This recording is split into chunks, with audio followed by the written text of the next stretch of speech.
تھوڑی دیر قبرستان جا اور خاموشی سے بیٹھ اور ان بولنے والوں کی خاموشی کو دیکھ۔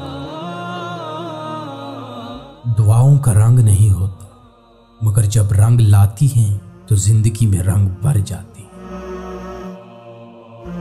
جس انسان کی آنکھوں سے ندامت کے آنسو بہتے ہیں تو اس پر رب کی رحمت برستی ہے۔ چند خوابوں کی بات تھی مولا، پورے ہوتے تو کیا قیامت تھی۔ کبھی کبھی رویوں کے پھندے رشتوں کی سانس روک دیتے۔ 3 خوبیاں انسان کو باکمال بنا دیتی ہیں: ٹھنڈا دماغ، میٹھی زبان، نرم دل۔ اللہ رب العزت ہم سب کو ان خوبیوں سے نواز دے۔ سچائی کے بے شمار راستے ہیں، مگر جو راستہ میں نے چنا وہ محبت ہے۔ قرآن مجید کی آواز بالکل واضح ہے، اور شیطان چونکہ جھوٹا ہے بہت ہی ہلکی اور الجھا دینے والی آواز میں بولتا ہے۔ ظلم اور غرور کی سزا دنیا میں ضرور ملتی ہے۔ تعلق کی مضبوط دیوار کی بنیاد میں ہمیشہ کسی ایک شخص کی انا دفن ہوتی ہے۔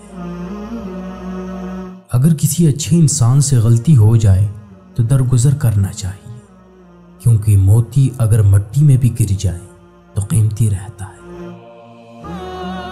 شاید اتنی اچھی نہیں جتنا خود کو سمجھتی ہوں، مگر اتنی بری بھی نہیں جتنا آپ لوگوں سے بیان کرتے ہیں۔ میرے چپ کو میری ہار مت سمجھنا، میں اپنے فیصلے خدا پر چھوڑ دیتا ہوں۔ رشتے توڑنے کا مشورہ تو کوئی بھی دے سکتا ہے، مگر رشتے جوڑنے اور نبھانے کی ترغیب کوئی باشعور شخص ہی دے سکتا ہے۔ اگر خواہش اور حاصل کا فرق مٹ جائے تو سکون مل جاتا ہے۔ بڑے وثوق سے دنیا فریب دیتی ہے، بڑے خلوص سے ہم اعتبار کرتے ہیں۔ دنیا میں سنبھل کے چل لیا تو پولیس صراط پر سنبھل کے نہیں چلنا پڑے گا۔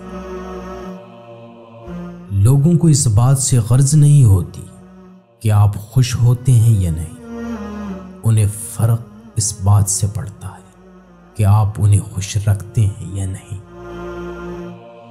عمدہ ترین کلام وہ ہے جو الفاظ کے اعتبار سے تو کم ہو مگر معنی کے اعتبار سے زیادہ ہو۔ ہم کسی سے جب کوئی رشتہ توڑتے ہیں تو اس کی کوئی نہ کوئی وجہ ضرور ہوتی۔ کچھ عرصے بعد ہم وجہ بھول جاتے ہیں، مگر لا تعلقی قائم رہتی ہے۔